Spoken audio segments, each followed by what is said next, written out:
Welcome everybody and thank you for joining us. I'm Juanita Pope and I'm the CEO of the Victorian Council of Social Service, VCOSS, and it is absolutely fantastic to see so many of you here today in this virtual room, colleagues from across the community sector as well as a number of colleagues from Consumer Affairs Victoria with us joining today.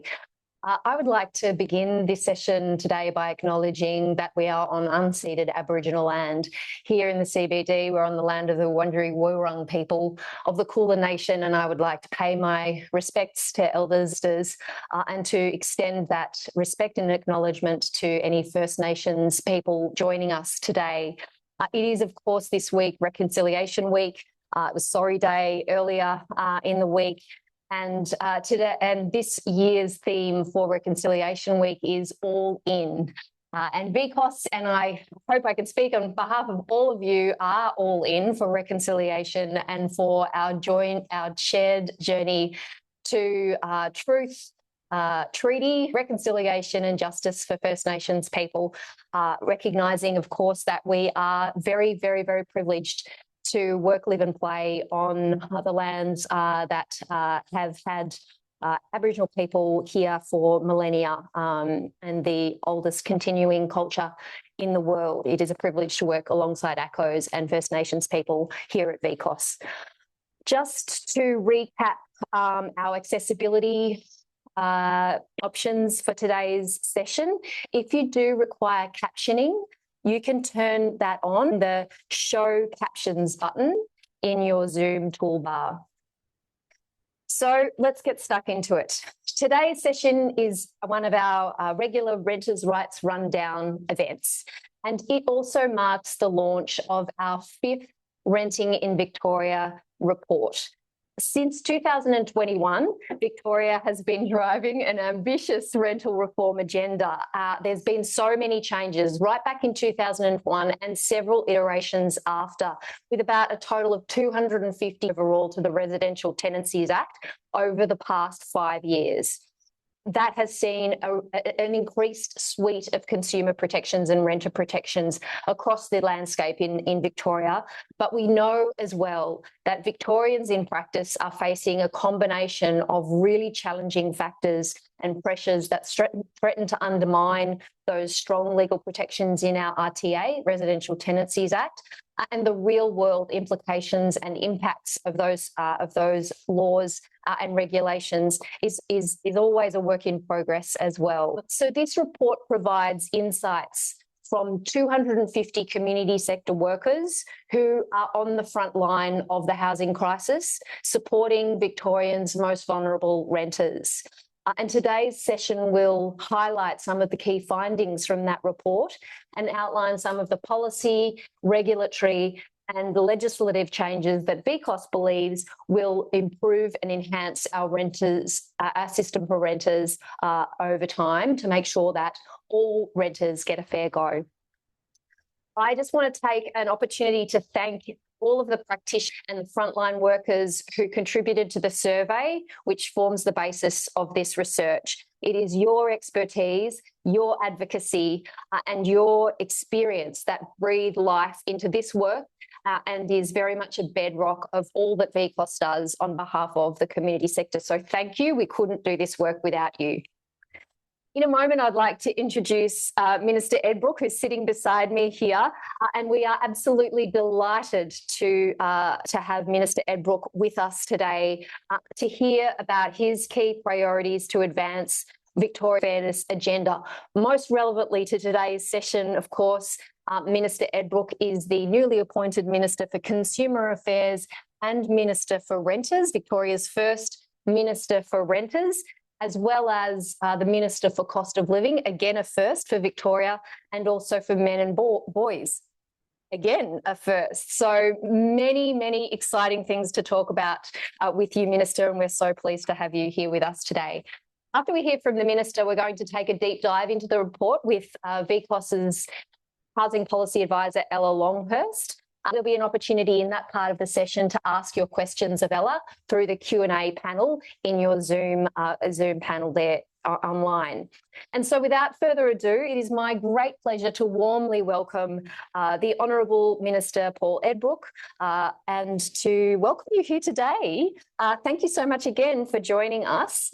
And I thought perhaps we could just start off with a bit of a get to know you question, Minister, if that's okay. Sure. It's so weird to you call me Minister though. We've known each other for ages. Juanita, it's been a little while, but yeah, some things have changed, but a lot of things remain. Well, would you like to expand by for those who haven't met you yet, who will be many on this session today? Would you like to tell us a little bit about yourself? Sure. So as far as I guess in this space, I left home at 15 and experienced the rental market. I was couch surfing. I was homeless for a little while. I had some really crap rentals, and yes, a lot of what I was reading. I had the soft copy of the report last night. I had an advanced copy just to have a read. I'm surprised that a lot of things haven't changed that should have changed, and that's what we'll talk a little bit about today, about those upcoming changes. But I did a teaching degree. I ended up being a firefighter in Frankston, Victoria for quite some time, and in 2014 put my hand up and thought I could make more change in my community.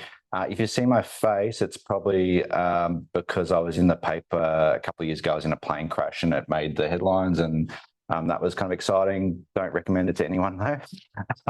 But yeah, very, very excited to be here today to be talking about not just rentals, but or the ports, but cost of living as well. Because as exciting as it is, there's so much to do. But we're up for it, and really want to share with you today where we're at.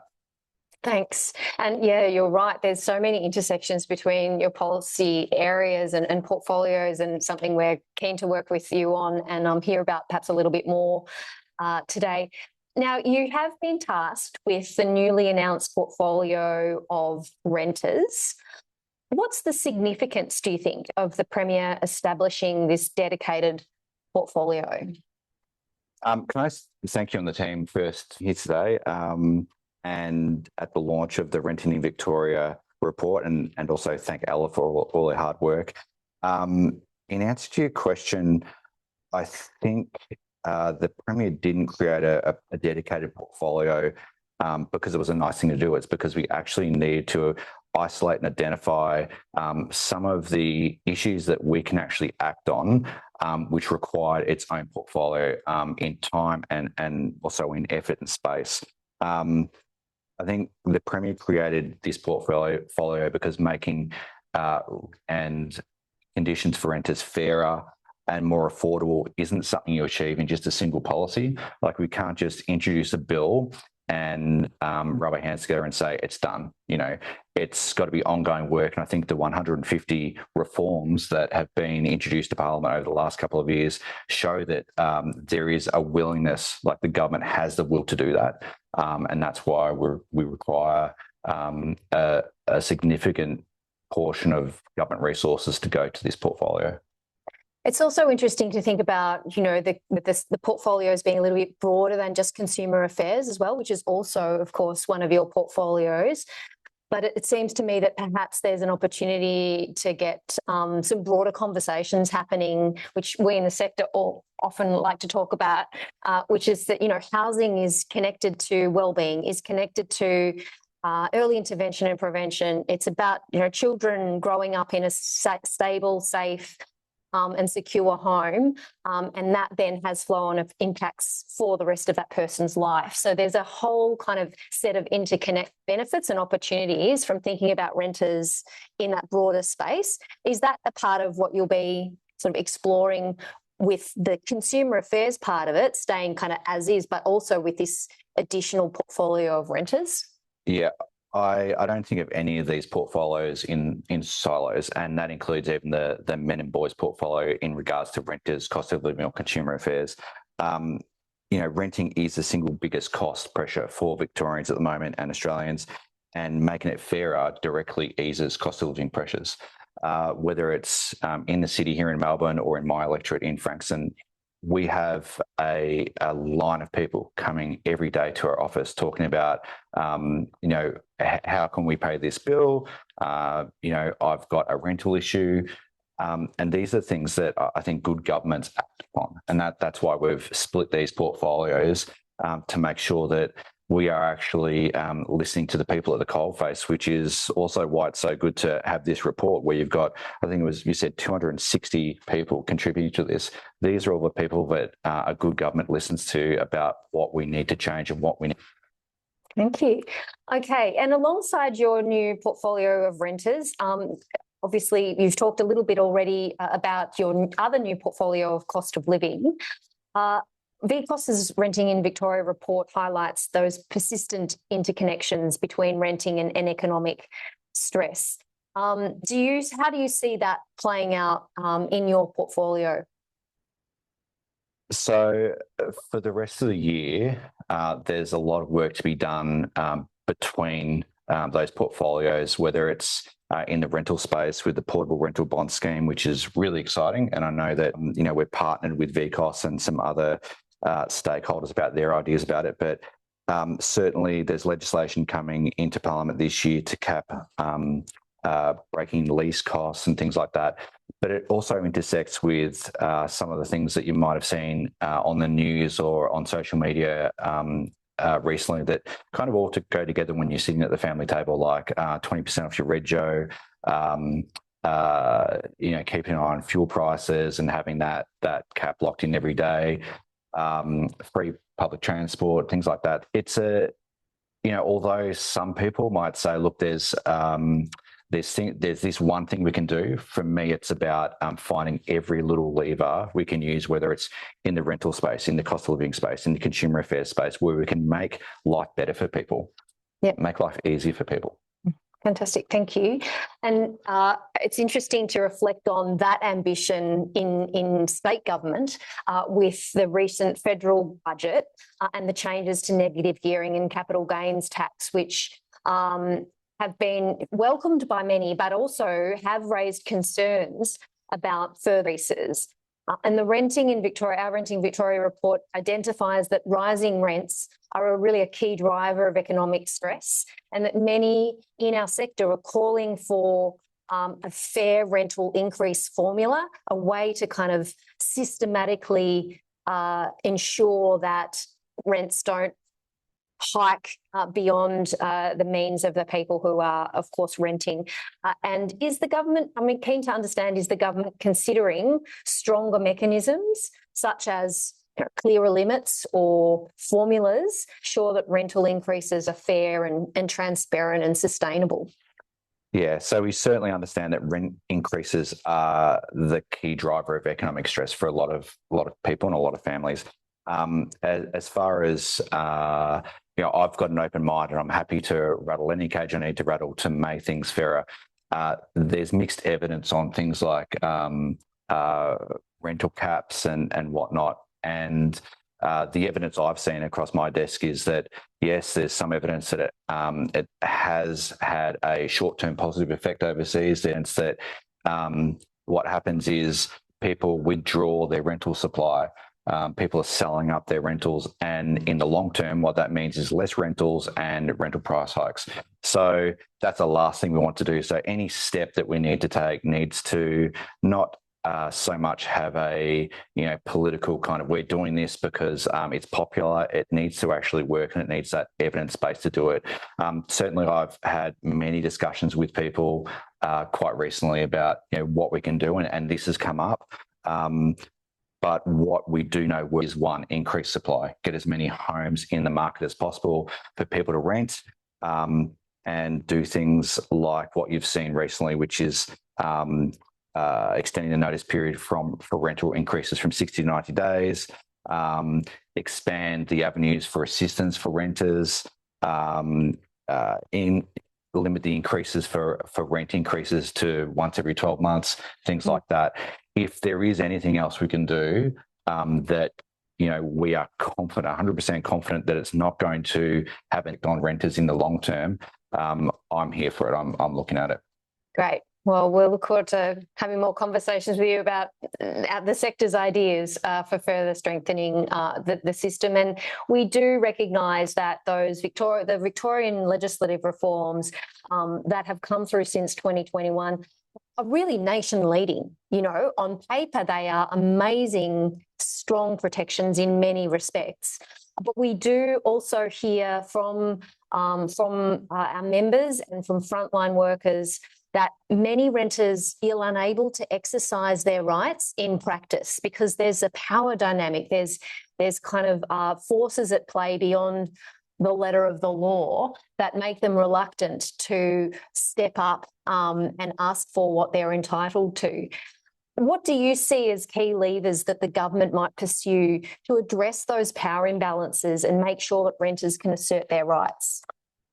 Yeah, I personally felt those imbalances. I'm not a renter now, but I was not so long ago. And things like, you know, someone wanted to put the rent up because you've identified a problem with a house, power imbalance. And I remember one property I lived in, it turned out it was actually vinyl flooring, which was the kitchen bench, and it was lifting up. And I said, well, I mean, you want me to pay more rent, but I don't have a kitchen bench. So they came in and, you know, that metal strip they put between floor and carpet, they nailed that down. It took them 10 seconds and I said, done. And you don't have a leg to stand on. You know that the process you have to go through to get some justice and you know, get some fairness is probably long, and that's why we launched RDRV last year. So it's a free alternate dispute resolution to VCAT. The uptake has been really, really good. There's probably a couple of things we could do. There's been some feedback about how we can even improve it even more, but more renters are using it than the old VCAT system, and that is, I think, the main way we can address that imbalance. The other thing that we can do to address that imbalance of power is partnering with community. So, for example, you've heard of the Ingenia, because you haven't. Ingenia was a residential home that didn't allow people to have a kitchen, basically, but sign them up to food prep kind of food packages. They were fined after 11 court actions, I think, $1 million last week. We've also heard about the Ray White Oakley former owner that was fined $600,000. These are the kind of things that have been brought to us by people in the community, partners in the community that brought these to government and said, this is what we're talking about. This is what we need to act on. And when I get asked by the media about, you know, what do you think about this? My answer is good. These people did the wrong thing. And at every level where we can reinforce, and I'm sure most of the actors out there are good. I'm not saying they're not, but where we can reinforce the positive action instead of the negative things people do is another step to making sure that people have that imbalance reset. Is there always going to be an imbalance? Well, that's also a question. But the new Renters' Right program expands support as well for renters, so they know that knowledge is power and they can exercise those rights as well. So that's another step we're taking. But again, happy to do some more reading tonight and find out what else we could do. Thank you, Minister. And I think that's a great example that you've provided around the kind of enforcement as well. And that's a partnership between community and Consumer Affairs Victoria, the courts, or, you know, the legal system as well, because we can bring those stories and those matters forward.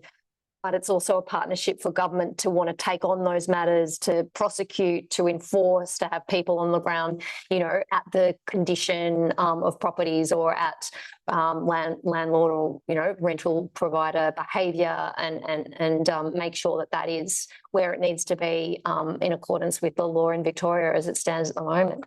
And I've got to say that, you know, I rented a little while ago now, but some of the stories I've heard since taking on this portfolio, not just the local stories in Frankston, but taking on the renters portfolio, like, they are cringeworthy, that people could actually think that that is acceptable from a landlord. I'm not sure whether there's some other education we could be be doing there. I'm sure there is, but it's how we do it. But certainly some of the stories that come across my desk about the condition of rental properties or how people are being treated, yeah, it's very disappointing, and that's why we've got the task force out there at the moment, and they're pulling up a lot of I guess unfairness, a lot of injustice, and people are being fined, and I think that's a good thing. Yeah. We've probably got time for one more question. So this is a little bit kind of a without notice, Minister, but I'm just interested in, you've got this incredible opportunity with all of your portfolios. What's really exciting you about this opportunity that you have to take on, you know, these interconnected portfolios? What's kind of top of mind for you at the moment as a new minister? Top of mind, there's a couple of things. I've got quite a few tabs open at the moment. But there's some great things happening in the renters portfolio and the consumer affairs portfolio, and of course the cost of living portfolio, but the men and boys portfolio. I think this has been, for want of a better phrase, a blind spot for quite some time. We talk about family violence quite a bit, and in my mind, being a former teacher, having a couple of sons, I wonder how much they have been involved in the conversation and how much the terrible data that we see will be impacted by actually stepping into their lives earlier. For example, as a former teacher, I'm kind of shocked that only 1 in 5 teachers is male in primary school in Australia. So there's a role modelling and education issue there. And I mean, I don't want to sound airy-fairy, but I think it's something that, if we have healthy men, Victoria's healthier and it's safer. And I think that starts with the men and boys portfolio. So there's lots to talk about there. We could talk for hours about that, but there's some really quite basic things we can do in around education, in around role modelling, and asking the question why some of our boys are attracted to some of the things we're seeing in the media manosphere and things like that. I don't think it's trying to tell them to stop. It's trying to find out why they're attracted to that, and get these issues right at the very root cause. Yep. Yeah, fantastic.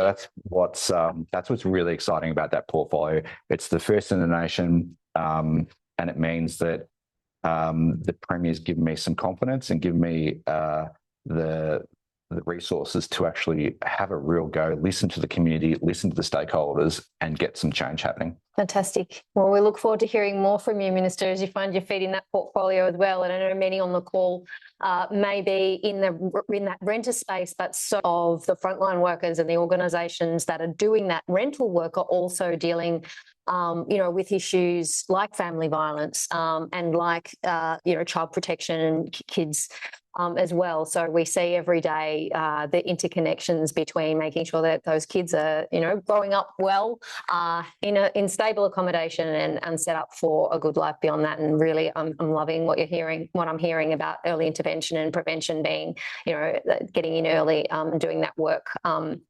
Culturally, coffee soon.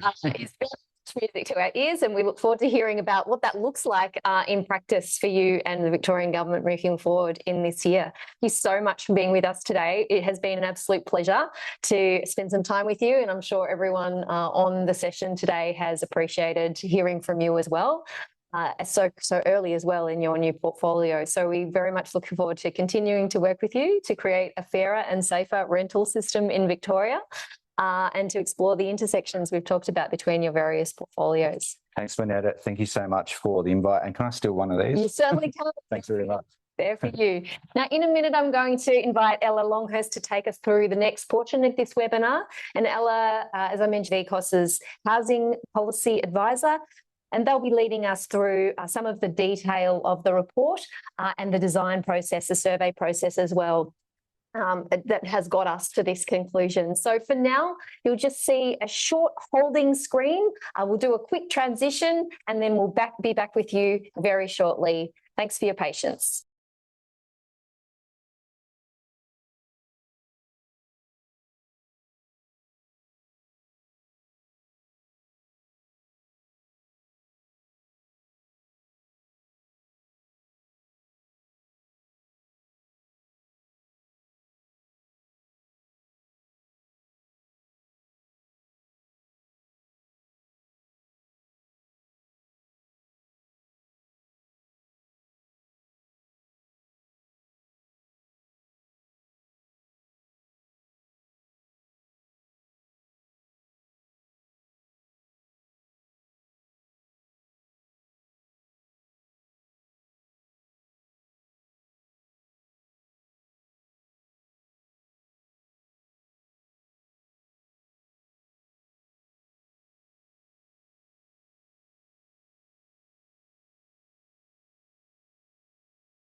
And we're back.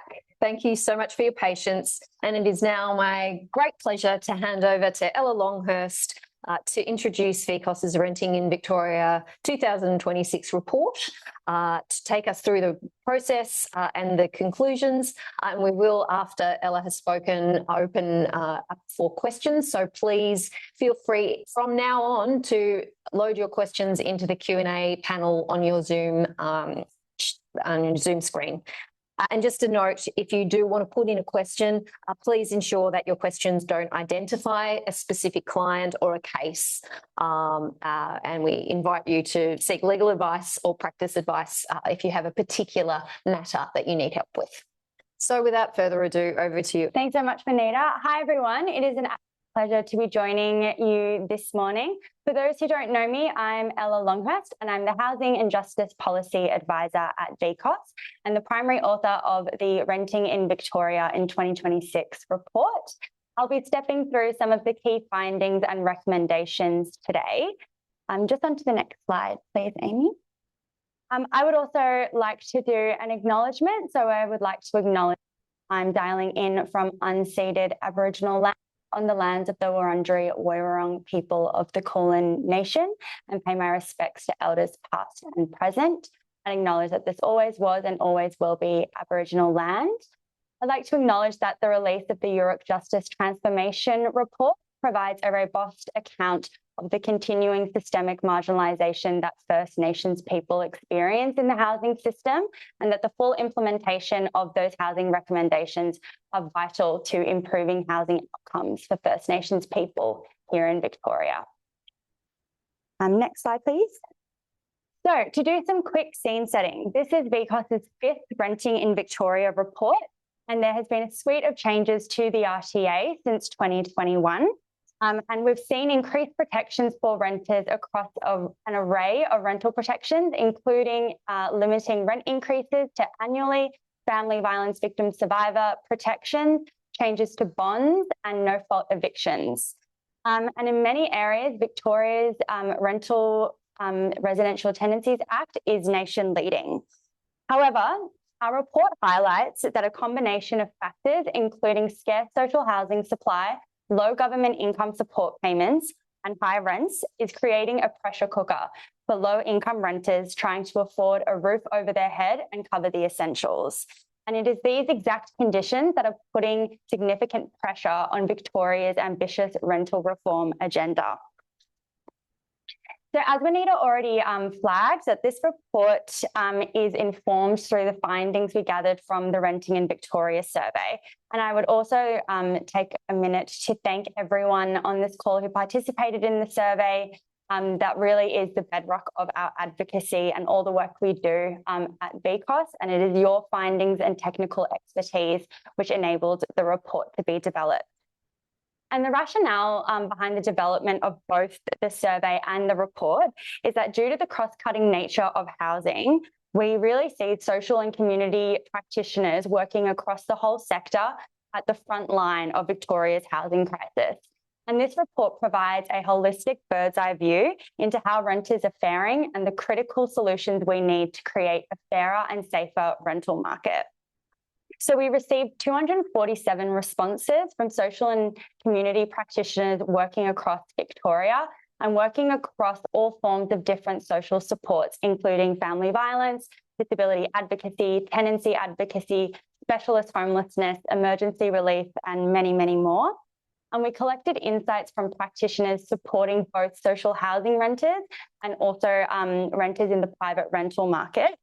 And 43% of practitioners who participated in the report were working in either regional centres and or remote and rural parts of Victoria. So it seeks to also provide that geographic regional lens to the findings in the report.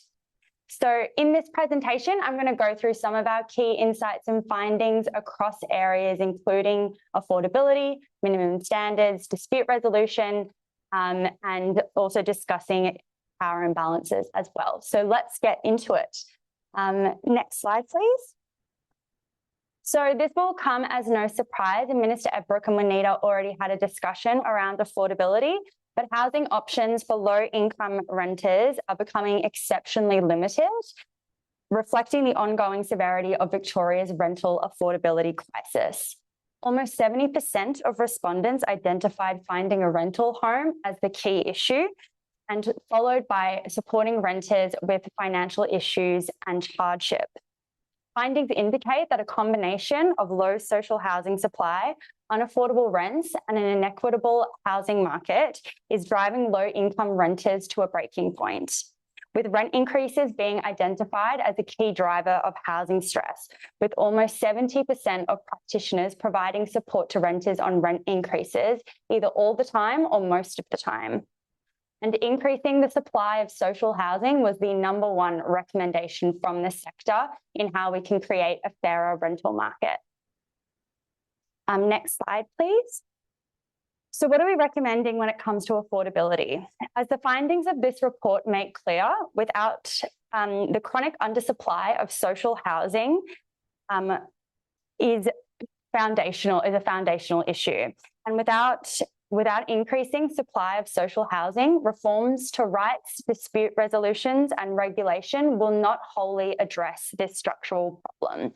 And so the report brings in a robust evidence base from the Growing Social Housing Report, which calls on the Victorian government to build 8,000 new social homes every year for the next 10 years to get us up to the national average as part of a pathway for meeting full demand by 2051. We note that also increasing the supply of social housing is critical to taking downward pressure off the rental market, but there is also a need to create better safeguards around rent increases by introducing a fair and fixed formula to rent increases, which was touched on in the previous part of this session. It is great to see that the Victorian government has already introduced reforms that limit rent increases to once a year, but there is currently no safeguards in how big that annual rent increase can be. And there is also another layer to this, which cuts across all themes that we will discuss today, which is around discrimination and the various ways low-income renters are locked out of the market. And we see that there is 2 critical opportunities for the Victorian government to build on previous reforms.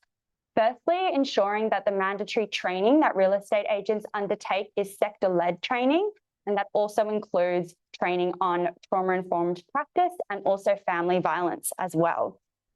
Further to this, the government has introduced some really positive reforms in the bond space. We're seeing legislation around curbing dubious bond claims alongside the establishment of a portable bonds scheme. So we see the next opportunity around including a provision under the Residential Tenancies Act to prevent bond loan discrimination, which will ensure that real estate agents can't withdraw rental offers if the renter is using a DFFH bond loan. And I placed the quote on the slide because I think it really reflects the compounding affordability challenges that low-income renters can face. Next slide. So the next section will discuss power imbalances. So from a legislative perspective, Victoria has made really positive strides in strengthening renters' rights. However, our report findings highlight that entrenched power imbalances can still undermine these rights in practice at each stage of the tenancy. Landlords and real estate agents hold the authority to issue rent increases, withhold bonds, and seek eviction. And additionally, real estate agents are able to gather evidence and represent landlords at dispute resolution processes. And these dynamics highlight how our housing system is not neutral. And these imbalances shape outcomes, and workers highlight a constant undercurrent of renters feeling anxious and feeling that they're treading on eggshells.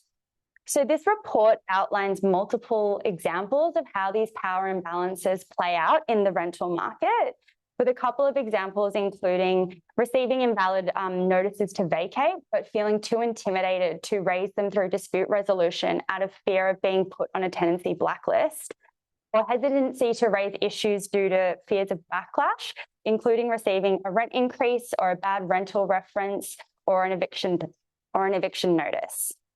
Next slide, please, Amy. Thank you. So the recommendations in this report aim to recognise and also correct these power imbalances. And so the recommendations on this slide aim to highlight the interconnectedness of them, with system-wide education being foundational. Strengthening renter education was a top call from sector, noting that renters must have multiple touch points to clear and accessible guidance on their rights. Workers particularly highlighted the critical role that tenancy advocacy plays in helping renters both understand their tenancy rights, but also help empower them to exercise them. However, the structural barriers that renters face mean that a concentrated focus on renter education will not be sufficient. We need to be ensuring that real estate agents and landlords are deeply understanding of their compliance responsibilities and taking the pressure off renters to self-advocate through strong independent regulation, which is what I will get into on the next slide. I have already touched on both social housing and the need to implement a fair and fixed rent increase formula, and I'll go into rental regulation and dispute resolution in the next couple of slides. But I think it is important to highlight these findings in the context of these recommendations and how these are imperative to addressing power imbalances in the rental market, as it is this context of inherent power imbalances that are a pervasive undercurrent which cuts across all themes that we discuss in regarding the rental market. Next slide, please. So moving to minimum standards, VCOSS welcomes recent RTA reforms requiring all rental properties to meet minimum standards before being advertised, as well as the new energy efficiency standards. And these new standards will commence through a slated approach in March 2027.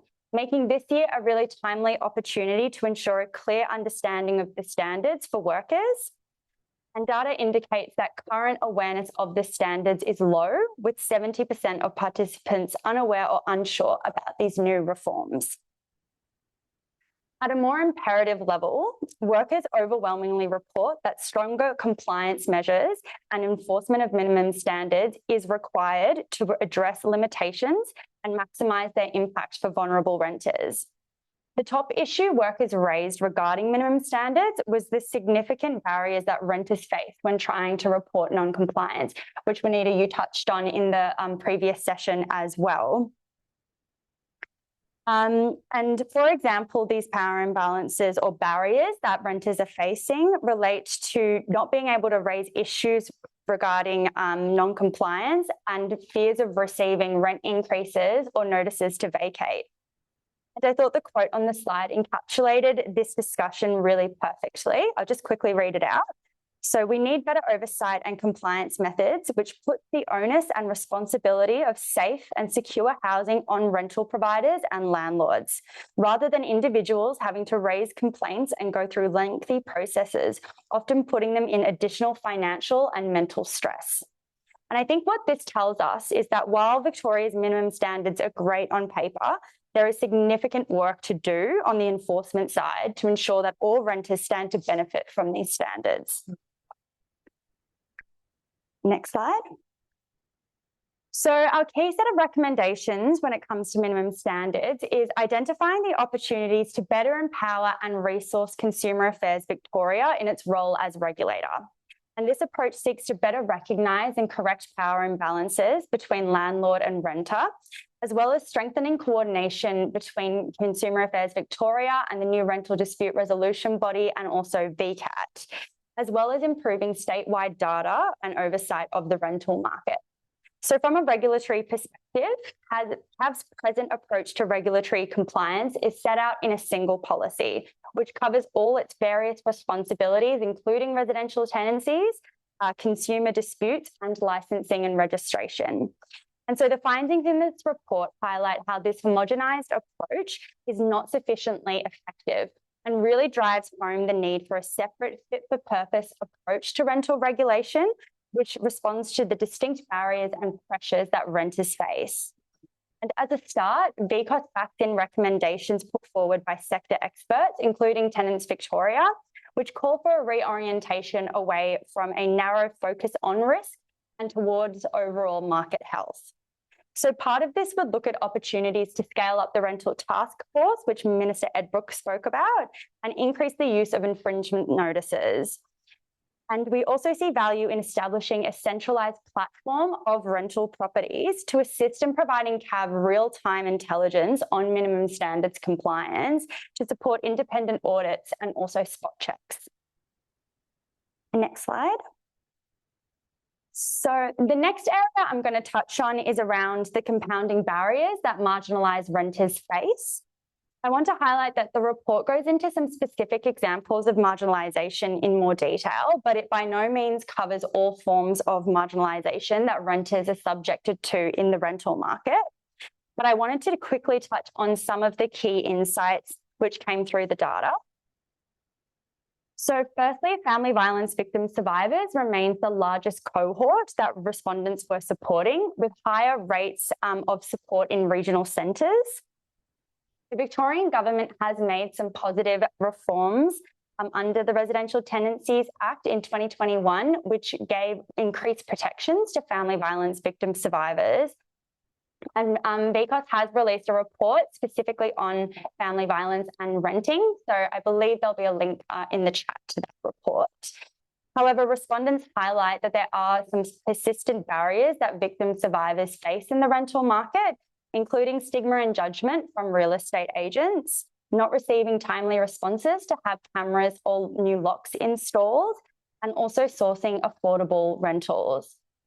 Single parents were also identified as a key cohort. It was the second most common cohort that came up that practitioners are supporting, with the report reflecting similar sector insights as a report that was released by Tenants Victoria and Council of Single Mothers and Their Children, which highlighted that single mothers are overrepresented in particular tenancy issues, including rent arrears and notices to vacate. I will also touch on renters with disabilities, and to note that VCOSS are working to release a paper on disability and renting, which will go into more detail. But a key insight drawn from this report is that support related to eviction notices was considerably higher amongst renters with disabilities. And while this could be a positive indication that renters with disabilities are seeking more support, we also know that the impacts of eviction are particularly severe for renters with disabilities who face compounding barriers in securing alternative accommodation. And so the report puts forward a recommendation in extending the post-possession vacate order date to better reflect the challenges renters face in securing alternative accommodation. Next slide. All right, dispute resolution. We are on the last section. So the report covers insights across both Rental Dispute Resolution Victoria, RDRV, and VCAT. I'm not going to go into detail of all the different areas discussed in the report, but some interesting data to draw your attention to is that there are opportunities to increase awareness of Victoria's new dispute resolution body, particularly among rural or remote parts of Victoria, and also amongst practitioners who are supporting social housing renters as well. As we know, social housing renters are also in scope to utilise RDRV. The next area is around ensuring enforceability of orders in RDRV and VCAT, and that was a top call from sector. A key reflection is that the limited powers of RDRV and VCAT to enforce their own orders, in conjunction with the current limitations of CAV's approach to rental regulation, are creating barriers for the RTA compliance. Also, workers called for an increase to hearing flexibility to support renter attendance. So workers reflected that there are current barriers in being able to change the hearing mode in VCAT, and this can create a barrier or disincentivize renters from being able to fully participate in the dispute resolution process. Workers also reported the critical role that referrals play at each stage of the dispute resolution process, with over half of respondents calling to increase the number of liaison officers in VCAT, and 45% of respondents identified referrals as a key aspect that could be improved in RDRV. Next slide, please. So some of the key recommendations in this section relate back to my commentary before around reorientating our approach to rental regulation and looking at how CAV and dispute resolution can strengthen coordination to help increase RTA compliance. And this can look at opportunities for looking at non-compliance with orders and empowering CAB to utilise that understanding to increase infringement notices or other forms of penalties.